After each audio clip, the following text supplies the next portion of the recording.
Hello everybody and welcome to Jumputi Heroes. My name is Scarface King. Today we're going to be doing the batch review for the Bobobo Feature Festival. You know, I forgot to do a news video for this event. I just forgot. I think I don't know why. I don't know. I think I thought I'd done it, but I'd only done like talking about the scans or whatever. So if you didn't know, there's a Bobobo Feature Festival right now. As always, if you want the up-to-date information as and when it comes out, Twitter is the best place to look. If you follow us on Twitter, link in the description. I always post there all the links to the news posts and stuff we get in game and so on and so forth. And it's always good to get involved in the Discord as well. I'll link the Jumputi Heroes Discord too. We've recently done some changing around of the channels and stuff, and I think it looks quite nice. It looks quite nice. But we're here to talk about the new units. And it's you know, it's not a bad spread. It's not a bad spread for what we call these gag feature festivals.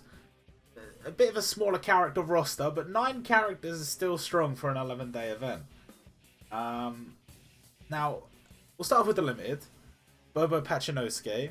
As you can see, there was a bit of indecision by me in regards to whether we'd go with the dub names or the Japanese direct translation names. We've gone with the more direct translations, which I think in the case of Bobo Pachinosuke is probably better, but in the case of Tokoro Tenosuke, probably a bit worse. I think the fact that his name was Jelly Jiggler and he's made of jelly and it's kind of a play on, you know, Jello, and compared to Tokoro Tenosuke, which is a play on words, but it's for a product in Japan, which I don't know anything about. So some things work, some things don't. I always have trouble figuring out which ones to pick, but typically I will just go with whatever the wiki uses, unless people tell me I should go with something otherwise. So anyway, Bobo Pachinosuke, our new limited, and he's pretty good. I'm going to be honest, he's pretty good. It was very tempting to pull for him. My blues have been quite weak. If you were watching the stream, I did actually manage to get a nice buff on my blue team. I managed to pull Gold Seiya from one of the limited tickets. We've got no special rank up sale pack things. So that was great. But this guy's good. This guy is good. So it would have been tempting to pull for him. I managed to resist. But we're talking about good damage that ignores damage reduction.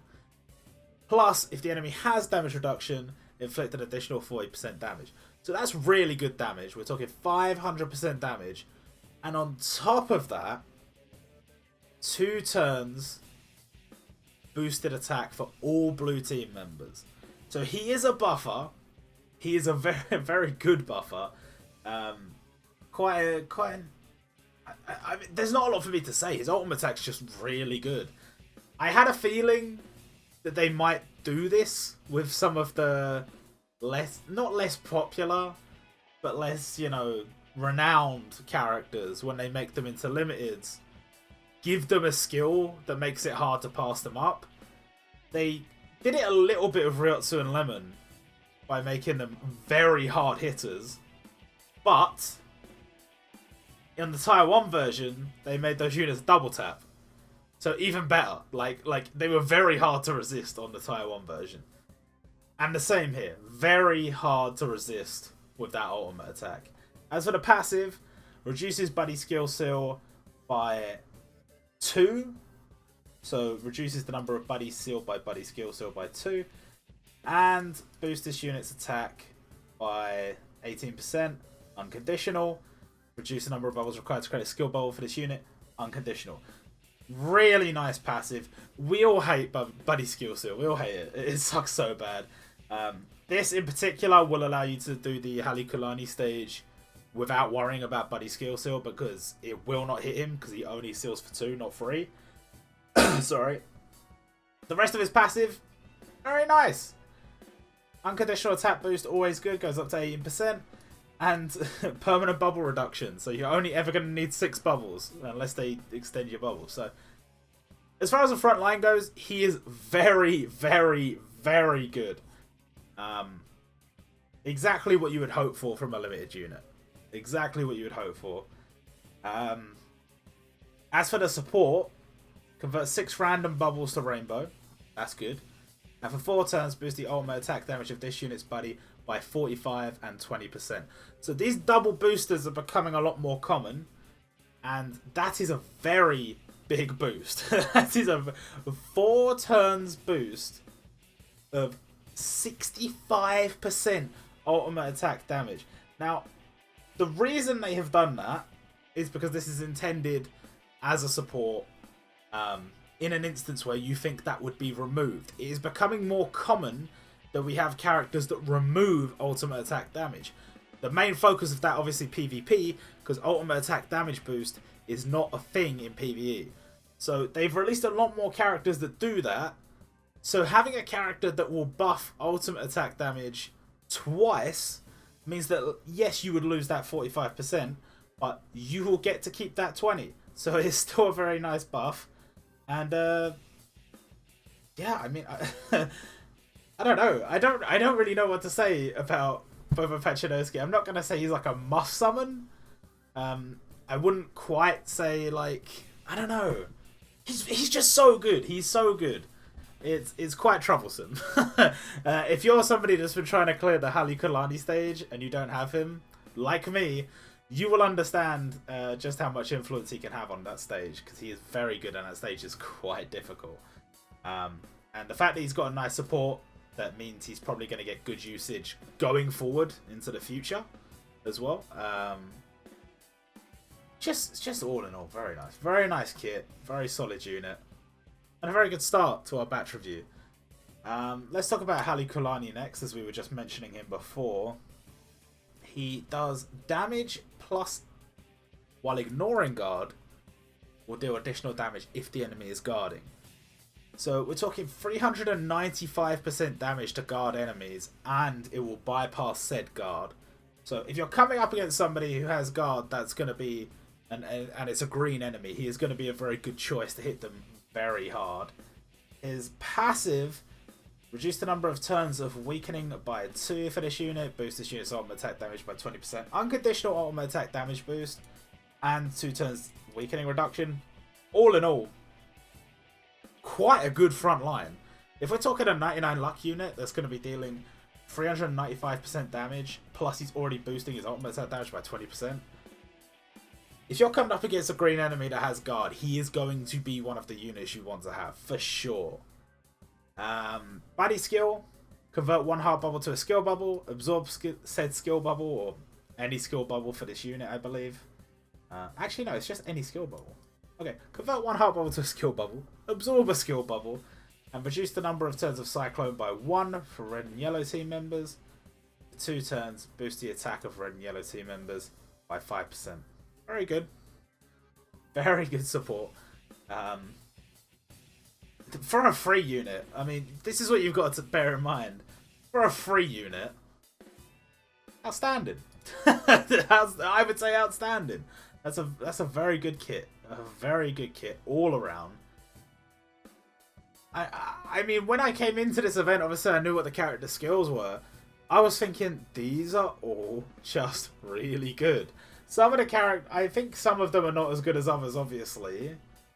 But it's good. It's a good batch. It's a good batch. So we've got Hepakumaru, who will ignore damage reduction, inflict 430% damage, and give 2 turns damage reduction for red team members by 650. It's not bad. It's nothing major, but it's not bad. Going to be a good hitter against anybody with damage reduction. Reduce the number of turns of curse for this unit by 2. Boost this unit's attack by 32% unconditional. Not a bad passive. Not a bad passive. He still gives you a reduction. He still gives you an unconditional boost. It's okay for a standard gacha. And his buddy skill, for 2 turns, reduce the number of bubbles required to create a skill bubble by 3 for red team members. And for 7 turns, boost the attack of red team members by 10%. This is one of these tricky ones where I think it starts off at 1 turn here, and then without using dupes, it goes up 2 turn, 3 turn, 4 turn. But if you want that 7 turns, you have to get up to skill level 9. Regardless of that, I still think that's pretty good. The 2 turn reduction by 3 is really nice. And the 7 turn boost is really nice. I don't necessarily think there's tons of situations where that's like necessary. But potentially still good to have. Potentially still something you can make use of. As far as the standard gacha goes, the kit's okay. I think there's definitely some good points to it. But I wouldn't say it's a must-have. Not for me, anyway. While we're here, let's talk... Are we just going to go in order, or should I skip? I'll skip to Torpedo Girl. Because Torpedo Girl is the other standard gacha unit from this event. Doing 430% damage to one enemy, and if they're special class, inflicting an additional 70%. 500% damage for a standard gacha unit is nothing to be sniffed at. And that passive boosts this unit's attack by 33%, unconditional. And if the enemy is special class, bear in mind, the special is already doing boosted damage to special class. If they're special class, reduce the number of bubbles required to create a skill bubble for this unit by 2. You're gonna be deadly. if you've got a Torpedo Girl and you're coming up against a green boss that is special class, and your Torpedo Girl is like max skill or whatever, you're gonna do bad damage, and you will have the benefit of relieving 2 less bubbles the entire fight, and you've still got an unconditional 33% attack boost. Some definite potential there. Some definite potential in that frontline kit. Kind of bizarre. Kind of a bizarre frontline kit. Because it's rare that you have like the passive perfectly complementing the ultimate attack without having some kind of like, you know, immunity or whatever. It's weird, but I like it. I like it. Sadly, I haven't pulled any of these units. I didn't summon on this banner. She's an interesting one. She's an interesting one. The buddy skill: convert 1 random bubble to a skill bubble, absorb 4 skill bubbles, and reduce the number of turns of Cyclone and Shock by 1 for all team members. For 1 turn, boost the attack of 4 team members by 35%. A lot going on there. A lot going on there. Very nice buddy skill, okay? To break it down, convert 1 random bubble to a skill bubble. Very good. We got a skill bubble. Absorb 4 skill bubbles. Okay, so skill bubble absorber. That's good, that's good. We can make use of this. We can make use of this. Reduce the number of turns of Cyclone and Shock. Now, I did see a few people say, like, it's rare you'll be in a situation where the enemy's going to have Cyclone and Shock. We've never encountered that in PvE. And in PvP, it's like, it can happen, but it doesn't happen that often. But my thing is, in PvP, having this support at some point during your PvP roster means that if you are shocked or you are afflicted with Cyclone, you will be able to get out of either. And if somehow you end up with both, you'll be able to get out of both, or at least reduce it by 1. Very, very nice. And you also have the additional bonus of, in PvE or whatever, when you're playing a stage, she can be a go-to for if the enemy has Cyclone, she can be a go-to if the enemy has Shock. She could be a go-to for both scenarios, because realistically, all this other stuff you can make use of anyway. You can make use of all this other stuff anyway, and this can be just like the utility aspect of it. So for me, this buddy skill is very high potential. The ultimate attack and passive come together, very high potential. This is a unit when, if used correctly at the correct time on the correct stage, is going to be MVP. But you know, do you have to wait for the stars align to get the best out of a unit? I mean, some units are just good, so it's tricky. But I think she's very nice. I kind of wish I had her. I'm gonna be honest, I kind of wish I had her, but it's fine. Let's talk about Hatenko. This is our new score challenge unit. Score challenge is a little bit different on Japan than Taiwan. But I still kind of thought that after we had Mayuri, the next one we got would be a different colour. But no, we've got 2 score challenges in Japan. They are both yellow. And I think on Taiwan they have... Hatenko will be their 3rd yellow score challenge, I think. So it's all a bit strange, their approach to score challenge. Especially with Hatenko actually not having a costume compared to Mayuri. Even though it seemed like that was going to be the trend. So... I don't really know what the what the plan is with that particular game mode. But I'm happy that when we got our 2nd score challenge, it at least gave us a new unit. And as far as units go... Inflicts damage plus negates 1 attack up from all enemies. This is another one of these utility units. Very good to have. In case you don't have another unit that does this. In case this unit is better suited to a particular stage than another unit. Being able to negate 1 attack up from all enemies. A very good little thing to have in your roster. Just in case you need it. The passive, reduced damage received for this unit by 120. Boost the ultimate attack. Oh wait, sorry, that goes up to 280. Boost the ultimate attack damage of balanced and special units by 5%. So he is actually a booster on passive. It's only by 5%, but that is an unconditional boost of balanced and special class units. That's not too shabby. That's not too shabby. I mean, if you think about it, 5% is going to be spread across 4 units. So... it's like, I guess, like a 20% ultimate attack damage boost. In a way. But you've got to bear in mind that he could also be boosting units that are more powerful than him. So you could be contributing to even more damage for other units. So that's quite nice. As a front line, I think, again, generally speaking, I would say is for utility. He doesn't have the benefit of... a reduction or an immunity or anything like that, but will be clearing attack ups, which there will be scenarios where that will be very useful. The buddy skill, reduce the number of turns of weakening for all yellow team members by 1, and for 2 turns reduce damage received for all yellow team members by 1300. Again, just another nice thing to have.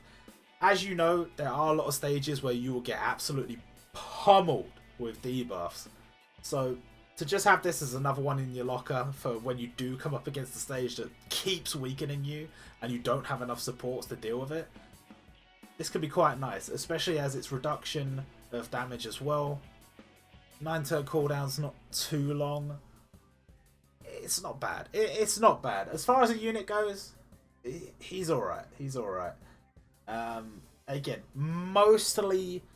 providing utility. Nothing really blown me out of the water, but he's a free unit, so it's fine. Dengaku Man. This is an adorable sprite. It is an adorable sprite. A very strange character, but an adorable sprite nonetheless. His special inflicts damage, plus if the enemy has barrier, an additional 70% damage. 385 for what is essentially a Transcendent class unit is not awful, but barrier is so uncommon, and I don't know. I mean, is the passive enough to help him out? Reduce this unit's damage received by 1080. That's not too bad. When your HP is 75% or less before this unit's turn, convert 3 yellow bubbles to red bubbles. Yeah, he's not great. He, like I said, he is in essence a Transcendent class unit. As a front line, even if the enemy has barrier, you're better off going for something else, like elemental damage or something. It's not like you couldn't use him though, if you wanted to, but I think like if you were farming over, for example, like if you wanted an auto team, you wouldn't use Dengaku Man. You'd use someone else. I wasn't using him. I was using a shock team. It just made more sense. So not great, not great. The buddy skill. Burst 3 block bubbles. For 2 turns, boost the appearance rate of yellow bubbles. And for 2 turns, boost the normal attack damage of yellow team members by 40%. Now we're talking. Now we're talking. Clearing block bubbles. Good. Boosting the appearance rate of yellow bubbles. Good. boosting the normal attack damage for 2 turns by 40%. Good, good, good. This is a good support. At least they haven't done him completely dirty by making his frontline trash and his buddy trash. His buddy is redeemable. 9 turn cooldown. You've got 2 turns boosted yellow bubbles. And you're getting rid of some block bubbles. I like this. I like this support a lot. I don't see much use in my team on the front line. But definitely the buddy skill will see some use. Let's talk about Jelly. For 300% damage to one enemy, if they're DPS, inflict an additional 50. 350% damage is not that much. One thing you've got to compare though here, 385% damage from Dengaku Man. What's his attack? 2075. 1871. So the damage is, in theory, considerably lower for Jelly. However, DPS class enemies, far more common than enemies with barrier. So which one's better? Really, they both kind of suck. They are both faux Transcendent class units. They weren't in a Transcendent event, but their skill set does not say top tier. Not from what I can see. The passive, at least, you've got to say, the passive at least, he's reducing buddy skill seal, which is good. And when your HP is 75% or less, boost the ultimate attack damage of DPS and balance class team members by 7%. A little 7% boost for DPS and balance is not too shabby. The only thing laying that down is the HP condition. Quite common for the HP condition to let down very good passives on 3 units. Making him seem a bit more mediocre, a bit more just not worth using. But the buddy is not too shabby. Negate 1 attack down for all blue team members, and for 1 turn, boost the attack of all blue team members by 35%. This support has got some use from me on the Halle Kulani stage. I know it has for a lot of other people as well. For a free unit, it's not too bad. He's got 8 turn cooldown, which, as long as you haven't got lots of skill levels and some of the standard gas units to do this, 8 turn cooldown is pretty competitive. It's one of the quicker ones. So, it's quite good. It's quite good. And, I mean, again, it's another case of essentially this unit is not going to work on the front line very well. But the buddy skill will work. The buddy skill will see some use. Let's talk about Gunkan, the actual only Transcendent class unit in this event. He does 350% damage to one enemy, and if they have auto heal, an additional 50. That is weak. That is weak. 365% damage, which is already less than I believe both of the... Oh no, it's slightly more than Jelly. It's slightly more than Jelly, and he does have more attack than Jelly. But how auto heal? Do you know how rare auto heal is? It like never shows up. It's kind of annoying. I don't know. And a lot of the time when enemies have auto heal, they won't actually do auto heal. They'll just do heal. They'll, you know, if you look at the Halle Kulani stage, I know it's a bad example because this is a green unit. He just heals. He doesn't auto heal. Enemies don't really auto heal that often, so it's such a rare scenario to deal not a lot of damage. His passive unconditional attack boost is good. Immunity to attack down is good. As far as a free-to-play passive, you actually can't ask for a lot more from a Transcendent unit. But the front line's kind of weak. The buddy skill, 3 turn boost attack green team and... God, I butchered that so bad. For 3 turns, boost the attack of green team members by 20%. And for 3 turns, boost the attack of special class team members by 18%.